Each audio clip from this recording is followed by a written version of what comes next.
Don't be an anonymous investor. Join the stock market social media platform public.com.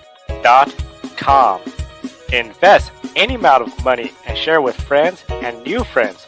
Discover new opportunities such as new companies and potential business partners and useful tools for beginners, and share your experience with friends on public.com. Link in the video description gets you $5 for being a Grid Network viewer. Use the referral code GRIDnet for your free $5 to invest and start investing and networking on public.com.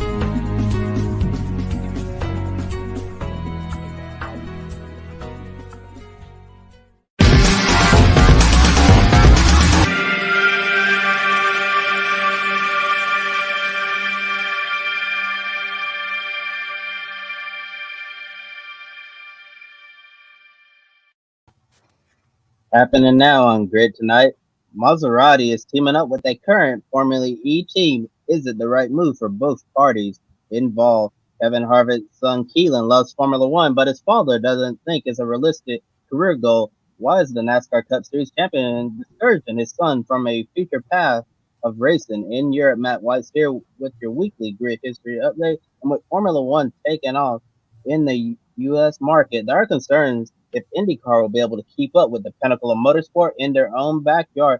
What are the NTT IndyCar Series drivers saying about Formula One's explosion in the United States of America? Hello to all of our viewers watching here in the United States and around the world. Welcome to Grid Tonight, your weekly motorsports news program. I'm Kobe Lambeth from Photo and Finish, and with me as always, Adam Lemerise. On special shout out to all of our Grid Network Patreon supporters, Colin, Mark, and Duchelle. We really appreciate you for investing in Grid Network. Link to our Patreon in the video description below. Please feel free to comment in the chat room, ask questions, and engage in the discussion. Let's kick off tonight's show with a major partnership in Formula E. Previously, it was announced that Maserati would enter Formula E starting in season 9, and today we learned that Maserati will partner an existing Formula E team, ROKiT Venturi Racing. With the Rome E-Prix doubleheader taking place this weekend in Maserati's backyard, it's definitely a perfect time to make such a major announcement. Adam, how important was it for Maserati to partner with an existing team versus coming in with a completely independent program all on their own? Well, I think it's a good idea what Maserati's doing. You mentioned Kobe. This weekend is Formula E having a doubleheader in Rome. And I can say, I can't wait to see how Maserati does the Formula E in ROKiT Venturi Racing. I think it's a really cool idea. And I can't wait to see how they do it. Yeah, really looking forward to see how they do in Formula E, and I think it's a really good idea for Maserati to partner with an existing Formula E team, as I've been saying, versus coming in with a completely independent program, just having the Maserati Formula E team competing against the likes of Venturi and all of the others in the ABB FIA Formula E World Championship. Because we've seen teams come in and try on their own. Sometimes it can be very difficult to start from scratch and build up your program from the ground up. So Venturi, they've been in Formula E for a while. They've been there, done that. Bring Maserati in. They can lean on Venturi with all of the experience that they have in Formula E competition, and I believe that is really going to help them get integrated in this championship as soon as they can hit the ground running. And in the last few seasons in Formula E, Venturi's been towards the bottom of the team's championship standings. However, last season they improved their performance and definitely found something to unlock more speed, winning 2 races, scoring their most points yet at 146. Entering Rome, they have 68 points so far this season. They're already on track to pass last year's total of championship points if they keep up this strong start. Venturi is currently leading the team's championship standings and the drivers' championship with Eduardo Mortara, who got a win in Saudi Arabia, and team newcomer Lucas Di Grassi is 8th in points. But a strong weekend in Rome could bring the Brazilian driver closer to the front with the championship points tight after just 3 races. With the announcement of Maserati joining Venturi soon and the strong start to the current season, is Venturi one of the best places to be right now in Formula E? I think so. I think you mentioned Eduardo Montara had a win in Saudi Arabia. Lucas Degrassi coming on strong, and I think it's a good fit for both Maserati and Venturi.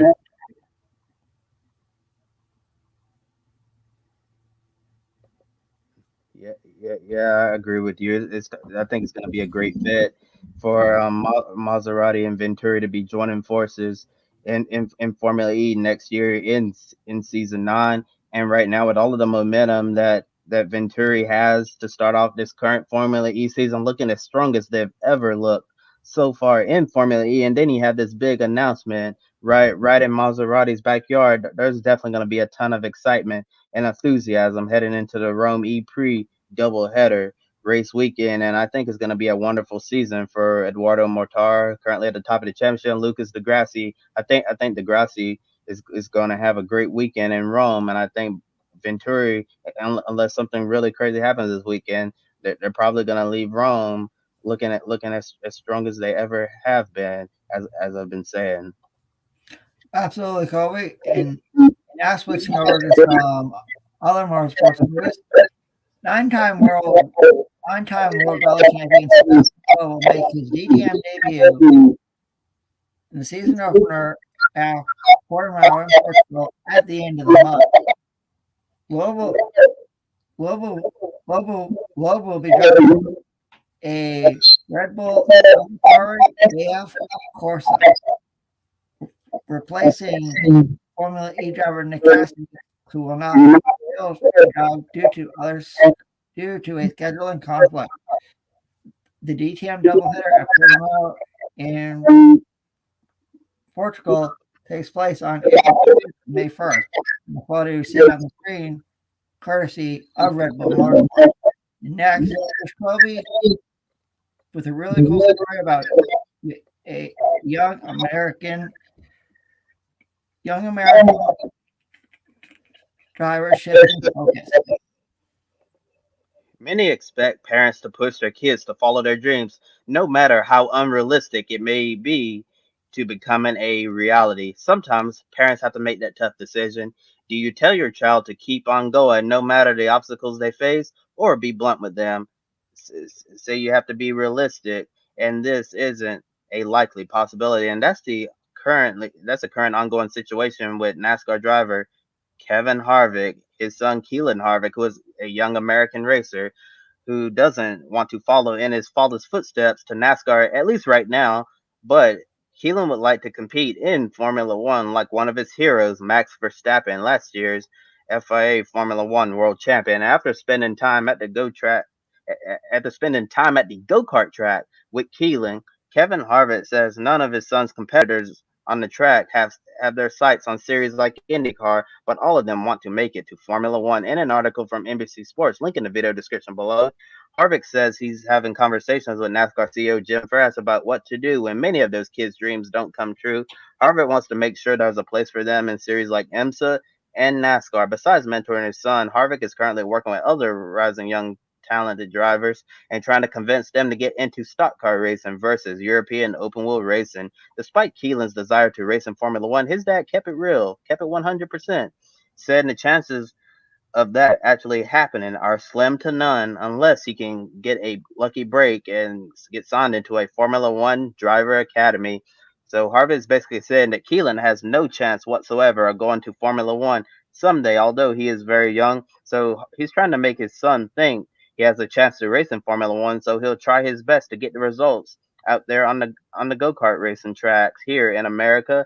But Harvick is using reverse psychology until Keelan realizes on his own that his career path will ultimately be in the United States of America. And that photo you see right here on the screen, taken by James Gilbert from Getty Images. Is it wrong for parents like Kevin Harvick to crush his son's dreams of racing in Formula One? Or is it better to be realistic with them so they don't get their hopes up only to be crushed harder later on? Well, I think Keelan Harvick loves to watch Formula One, and if he wants to go that route, uh, you know, if there's nothing here in the United States, um, I say go for it. I mean, uh, you know, we've talked about Andretti Global being in Formula One in 2024, and I know Keelan Harvick is still young, but give it time, and who knows? We could see him in Formula One, but if it doesn't work out, um, I say the next best shot is competing in either IMSA or IndyCar or NASCAR here in the United States, because we all know the name we all know Kevin Harvick's name. So hopefully one day Keelan Harvick can race, here in the United States, in IMSA, IndyCar, or NASCAR. But if he has, but if he wants a shot to compete in Formula One, I say go for it. It's a once in a lifetime opportunity. You never know what could happen. Yeah, definitely a once in a lifetime opportunity. And I have to say, Keelan Harvick is a very talented young racer, and I think he has a bright future ahead of him, no matter what racing series that he's going to be in. And that said, I don't think we can necessarily say or tell a parent how they should raise their kids, or the decisions they should be making. I think it's completely up to Kevin Harvick whether or not he wants to tell Keelan keep striving for Formula One, or be like, you have to be realistic that this is more than likely not going to happen. And since neither of us have kids out, and we don't really have a right to say, one way or the other, whether Kevin Harvick is right or wrong here. But I think, like as I said at the beginning of this segment, as parents, you really want to strive your kids to do. You want them to strive to do the best that they can, and basically reach for the stars, because they say sky is the limit. And we've seen Keelan Harvick winning races and go karts, doing extremely well. He's been competing with Dan Weldon's two boys, who are in the Andretti Autosport Young Driver Development Program over there, and the path to get to the IndyCar series. I'm not sure what Keelan's career path is going to be. Is probably way too soon to tell, since he's still a young kid. But I have a feeling that is more than likely going to be following his father's footsteps. I see Keelan probably going to be in stock car race, and probably going to be on the path to make it into NASCAR. And if he really likes the open wheel stuff, maybe IndyCar might be a more realistic possibility for them. But Kevin Harvick, although it's demoralizing when you hear your parents tell you that this is probably not going to happen, he's probably right, unless Keelan gets a few lucky breaks and all of that, because it's very hard for American drivers to get into Formula One, try to get into the European racing scene. So it's a real interesting topic right here that Kevin Harvick's brought up, about all these young kids with Formula One currently growing so much in the United States. Now kids, they don't necessarily want to be NASCAR drivers. They don't want to be IndyCar drivers. They want to do whatever they can to make it to Formula One, when in reality, out of a pool of 10 go-kart racers, maybe one of them will make it into Formula One. You'll be extremely lucky if you get two, but just in all honesty, just one of them would be just lucky enough to get into F1. I know Michael Andretti with Andretti Global's trying really hard to change that narrative, where we can provide a program where American drivers can potentially make it to Formula One, because for so many years the thought of an American racing in Formula One's been a major fantasy.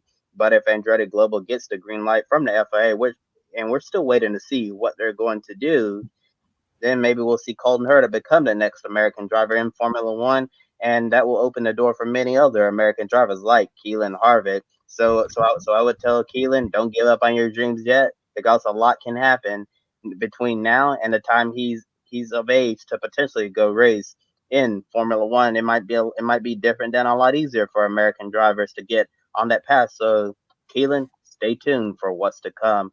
And switching topics to video games, iRacing and Monster Games are currently in the process of developing a new racing video game based on the World of Outlaws. Monster Games recently developed games for NASCAR with NASCAR Heat Evolution, all the way up to NASCAR Heat Ford and Tony Stewart's sprint car racing and All American Racing games, including SRX the game.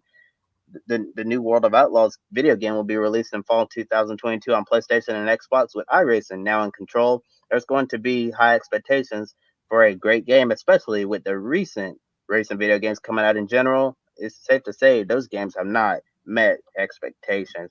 Next, here's Matt White with a grid history update. Hi everyone, Matt White here from Grid History on Twitter to bring you this week's weekend roundup of results from the world of motorsport. We'll start at Richmond, where NASCAR was in action. A clean sweep for Joe Gibbs Racing. Denny Hamlin getting his first win of the season on Sunday in the Cup Series, and Ty Gibbs with that last lap move to take victory in the Xfinity race. MotoGP was back in Argentina for the first time since 2019, an emotional win for Aleix Espargaro and Aprilia. His and their first MotoGP victory in the Premier Class. Great scenes down there at Termas over the weekend. In Moto2, Celestino Vietti got his second win in the first three races of the season to put a stamp on the championship charge for the Sky VR46 team. And Sergio Garcia got the victory in Moto3. While we're talking about Valentino Rossi, he was in action in cars for the first time this year in the GT World Challenge Europe at Imola, the 3-hour race. And he did not make a fool of himself, that is for sure. Ran 14th for the whole of his stint, but did make a small error in the pit lane when it came to his driver change, and that cost them some time. Ended up running in 20th position. The race was won by WRT, because of course it was. Charles Viert, Dries Van Voort and Kelvin van der Linde the winners, and they were never headed. Absolutely dominated that race from start to finish at Imola. Another massive weekend coming up this weekend. We've got Formula E in Rome, double header. Long Beach Grand Prix for IMSA and IndyCar. NASCAR goes to Martinsville. Don't forget the truck races are Thursday. Xfinity Friday, Cup on Sunday.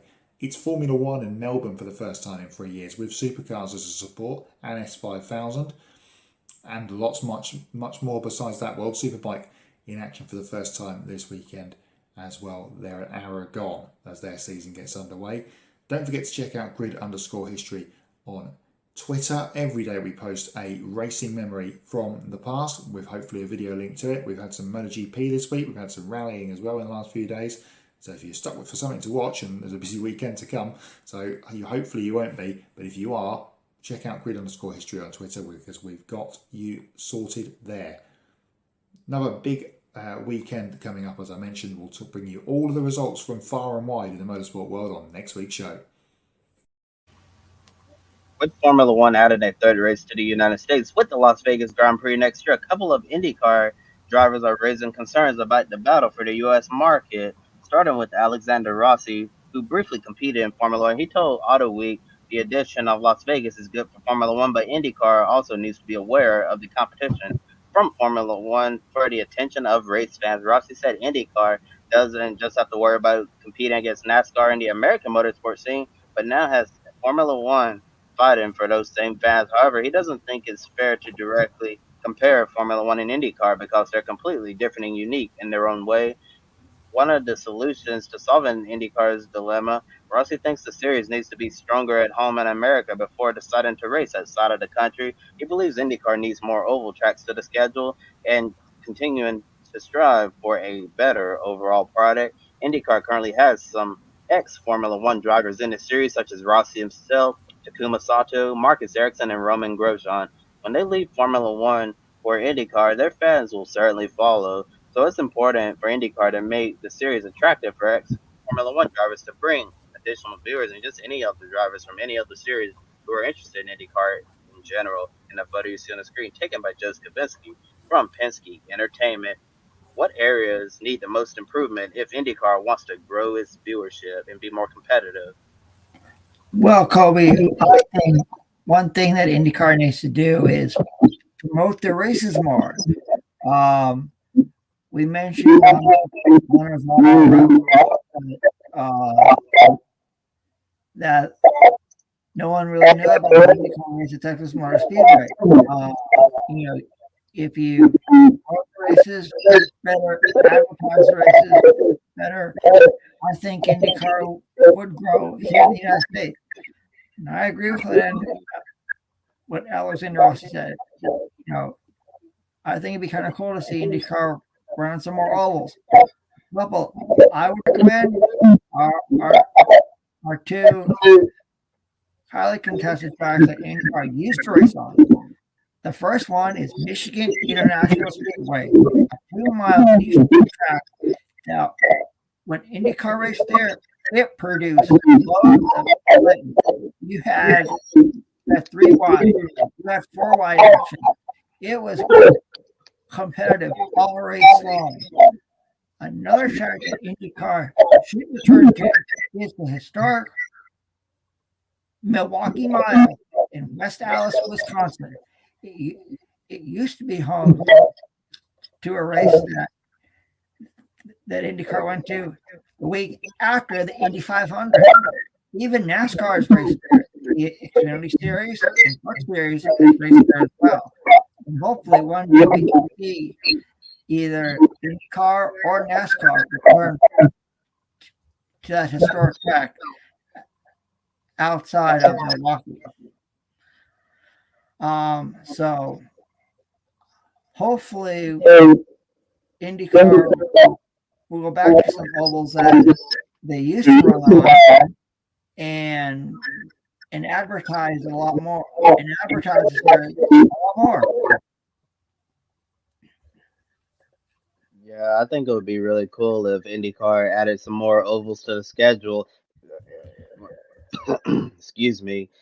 Yeah, I know right now you currently race on the super speedways, the Indianapolis Motor Speedway. Then you have a high bank 1.5 mile oval, Texas Motor Speedway, which could be on the schedule next year, or it might be removed. And then we have limited option of what other 1.5 mile tracks we could go to. And then we had the short ovals at Gateway, and I was but I definitely like to see Michigan back on the schedule and Fontana as well if they're going to keep it as a D-shaped super speedway, so it doesn't so it doesn't transform into a short track. But they're going to keep it the same next year. Luckily, still don't really know what the long-term future holds for that racetrack. But I think the area that IndyCar needs to work on the most is marketing. I think even IndyCar executives and officials would agree that it hasn't been as strong as it possibly could. And there's a little personal story. I find it amazing how people, like, now if I talk to them about racing, just ordinary people who aren't your diehard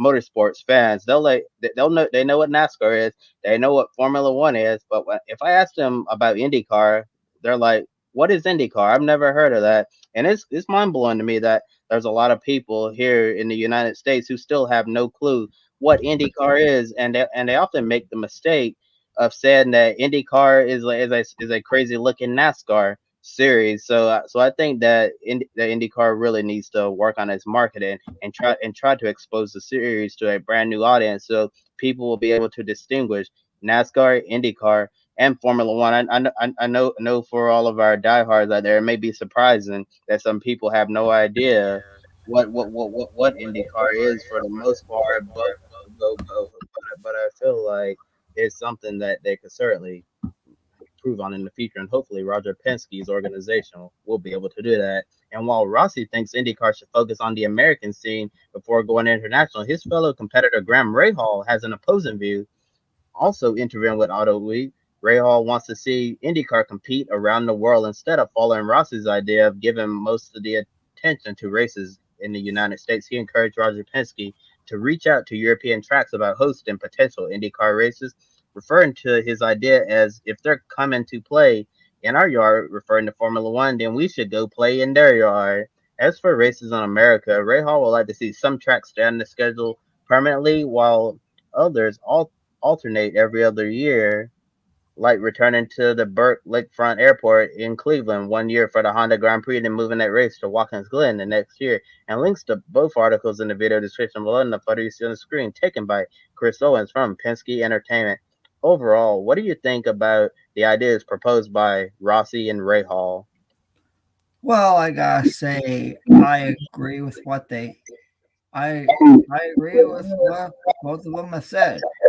First of all, from Alexander Rossi, IndyCar, when it was known as Champ Car,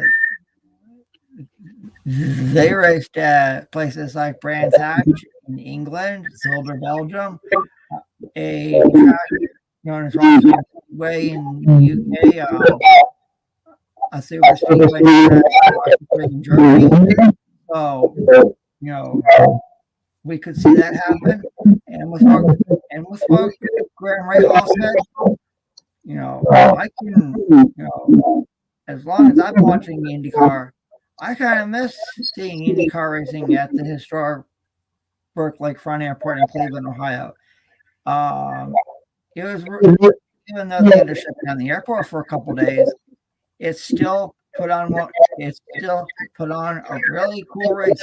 You had cars going. You had at the start, you had cars, spreading out 5 and 6 blocks, and then going into turn one. You had to narrow it down. And we have a question from Humperdinck in the chat. He said, IndyCar can't compete with F1 at the moment. F1 has huge momentum right now, and in terms of fan interest, they could try going international again, but that could be quite costly. Yeah, I agree, Humperdinck. But I kind of would like to see tracks like Michigan International Speedway, the Milwaukee Mile, Berkeley Front Airport in Cleveland, Watkins Glen. Heck, I can remember when IndyCar used to run in Vancouver at Concord Pacific Place, and in fact, the track used to go under BC Place Stadium. It was really cool. So, hopefully one day IndyCar can go back to all these historic tracks and bring back memories that fans once loved, can enjoy those memories now. To be honest, I think both Graham Rahal and Alexander Rossi have some really good ideas. Yes, I think it'll be really important to add more ovals to the IndyCar schedule, and make sure that you're getting all your people right at home, because if you're not strong at home, then it's going to be really hard to be successful somewhere overseas. So I think Rossi certainly has a point there, and definitely a better overall product. I know we have the new IndyCar engine coming on board in a couple of years' time, and then at some point we're gonna need a brand new IndyCar in general, a brand new chassis. Looking at the IndyCar of the future to try to make the race of IndyCar has been really good lately, but I'm sure that you can always try to make it even better. So it'll be really important for IndyCar to knock it out with the next generation of IndyCar, and so it'll be something that the drivers are raving about instead of comparing it to a junior Formula car, as some people have compared it to. And as for Graham Rahal, yes, it would be really cool to race IndyCar overseas in Europe somewhere. Imagine IndyCar racing at places like Silverstone or Spa-Francorchamps. That would be really cool. But I'm wondering if they would be able to attract a large enough crowd to come to those events. I know there's a lot of IndyCar fans in that part of the world, but I'm wondering if IndyCar decides to go international. Maybe they go back and race in Brazil. Maybe they go to Mexico City, place like that, or as I mentioned, those tracks in Europe. Will the people show up? I know they did previously, but in today's current age, will they be able to do that again? Yeah, I completely agree with what you said, Kobe. And I can remember when IndyCar, started their season on the Gulf Coast of Australia at Surfers Paradise. Actually the first ever winner of the IndyCar race on the Gulf Coast, Johnny Andretti, late great Johnny Andretti. So I think hopefully one day we can see IndyCar go back to places like the Gold Coast, Surfers Paradise, Australia, Rio de Janeiro, Brazil. I think it'd be kind of cool. And now, and speaking of And speaking of Formula One, with this being Australian Grand Prix weekend in Albert Park in Melbourne, F1 is sharing the track with the Repco Supercars Championship. That means an opportunity for both paddocks to mingle, and two F1 drivers are getting behind the wheel of a supercar. Yesterday, Alpine's Fernando Alonso got to drive Thomas Randall's Castrol's Tickford Racing Ford Mustang, while Red Bull's Sergio Perez tried out one of the Red Bull and Pole Racing Holden Commodore from Triple Eight, with young gun Brock Feeney watching. Most recently, in 2019, McLaren's Daniel Ricciardo to guest compete in the southern country of Australia this weekend for the first time in a few years. Got to test drive a supercar at the historic Boulder Park Thunderdome, and Max Verstappen got it right along with 7-time Supercar Series champion Jimmy Whincup in the same year. And the photos you've seen on the screen, courtesy of Red Bull and Pole Racing and Tickford Racing. With that being said, it's time for Pick a Winner. Now, we have a lot of races this weekend from a lot of different categories from coast to coast. And if you haven't played Pick a Winner yet this year, I highly suggest that you do, because for the month of April, if you're not on our leaderboard, your first pick, you get double points. So this weekend, you could leapfrog somebody from you could leapfrog into our top 10. And there's a lot of racing to choose from. So use the hashtag Pick a Winner on social media to get in your picks. With that all being said, it's time for Pick a Winner. We have 4 supercar races at Albert Park in Melbourne this weekend. So all right, Kobe, I'll start with you. Who wins race 1 at Albert Park in Melbourne, Australia? And surprisingly, I'm not going to go with Shane Van Gisbergen, basically because he had a really bad qualifying session for the first race of the weekend. But I'm going to go with one of the Shelby Power Ford Mustangs, not Will Davison, going with Anton De Pasquale. I think he's going to get race 1.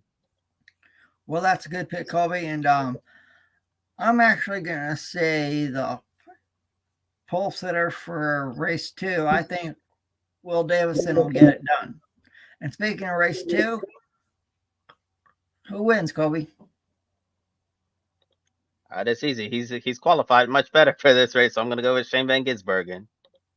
I'm going to agree with you, Kobe, and I'll say SVG gets it done. Now, on to race number 3. Race number 3, I'm going to go with SVG. And I'm going to, even though he didn't give me any points in Tasmania, I'm going to go say Brock Feeney wins race 3 in Albert Park. All right. Race number 4. You're up, Kobe. Who wins? It won't be the weekend sweep, but I think SVG is going to get it done in the final race of the weekend at Albert Park in Melbourne, Australia. Yeah, so I think SVG is going to go throughout a 4 this weekend, and we'll see how everyone does and pick a winner. Definitely encourage all of our viewers watching. Please share your pick for all 4 supercars races on the streets of Albert Park this weekend. And I'm going to agree with you, Kobe. I think Shane Van Gisbergen also gets it done. And now switching from Australia to the beautiful country of Italy, who wins race 1 of Formula E? Well, at the beginning of the program, we talked about Venturi and all of the good momentum they've been having lately, and I think the momentum is going to continue. But I'm not going to go with Eduardo Mortara. I think his teammate Lucas Degrassi, after leaving Audi's, he's finally going to break through Venturi a couple of races in, and he's going to get it done in race 1 on the streets of Rome, Italy. And I'm going to say Eduardo Montara does get it done and wins race 1 in Italy. And let our viewers know, not only do we have supercars racing this weekend at Albert Park, Formula One is there. We have IMSA IndyCar on the streets of Long Beach. We have MotoGP at the Americas in Austin, Texas. NASCAR is in Martinsville. NASCAR is on the paperclip in Martinsville, Virginia. So it's going to be an interesting weekend across the motorsports world. And we encourage all of you to subscribe to our YouTube channel because we'll be talking a lot of motorsports all weekend long. And also be sure to subscribe to our colleague Joshua Burke's YouTube channel as well. He'll be very busy as he covers the Formula E doubleheader, IndyCar in Long Beach, Formula One in Australia, and MotoGP at the Americas in Austin, Texas. So be sure to subscribe to Josh's YouTube channel. I know TV would really appreciate it. That being said, it's time to wrap up another edition of GRIDnet. Hand it back over to my colleague, Kobe Lambeth, with the wrap-up. Yeah, we definitely have a busy weekend of motorsports coverage. Oh boy, we're gonna be on the go all weekend long, and I'm sure everyone watching is gonna be on the go with us, enjoying all of the motorsports racing action all around the world. And as you said, Adam, that's it for tonight's episode of Grit Tonight. Want to remind everyone to please like and subscribe to Grit Network here on YouTube if you haven't done so already. Follow us on Twitter, Facebook, Instagram, and TikTok. We encourage you to take 5 minutes after our show and consider joining our Patreon page, Invest in Grit Network, to keep us on the air well into the future. Do you want to buy me a coffee? Click the link in the video description below, and you can buy a drink for your favorite on-air talent here at Grit Network. I want to give a big thank you to Edward Hunter from formerly E-Zone, Amber, and Zachary for buying us one. We greatly appreciate it. Any amount will help us continue growing our motorsports media outlet. Speaking of buy me a coffee, might want to do that for our colleague Joshua Birch, who's going to be covering so many races this weekend on his YouTube channel. Has to wake up extremely early there in the UK for the Formula One Australian Grand Prix, and then he has a pair of Formula E races this weekend as well, alongside those practice and qualifying sessions, and then the IndyCar race on the streets of Long Beach. So I'm sure Josh would really appreciate it if someone wanted to buy him a coffee this racing weekend and visit public.com, also known as the Stock Market Social Media Home. The link and referral code below gives you $5 to invest immediately. Public.com allows you to connect with your friends. You can make new friends and use tools to learn how to properly invest in the stock market. And this morning, if you haven't checked out already, look at the new episode of Women in Motorsports. They aired this morning and Saturday. Grid Live pre-race noon Eastern. One of our busiest weeks for motorsports so far this year. Then Sunday, Grid Live wrap up 90 minutes after the NTT IndyCar Series race on the streets of Long Beach. For Adam Lemerise, I'm Kobe Lambeth from the Podium Finish. Thank you for watching, and we'll see you next time. Don't be an anonymous investor. Join the stock market social media platform, public.com. Invest any amount of money and share with friends and new friends. Discover new opportunities, such as new companies and potential business partners, and useful tools for beginners, and share your experience with friends on public.com. Link in the video description gets you $5 for being a Grid Network viewer. Use the referral code GRIDnet for your free $5 to invest and start investing and networking on public.com.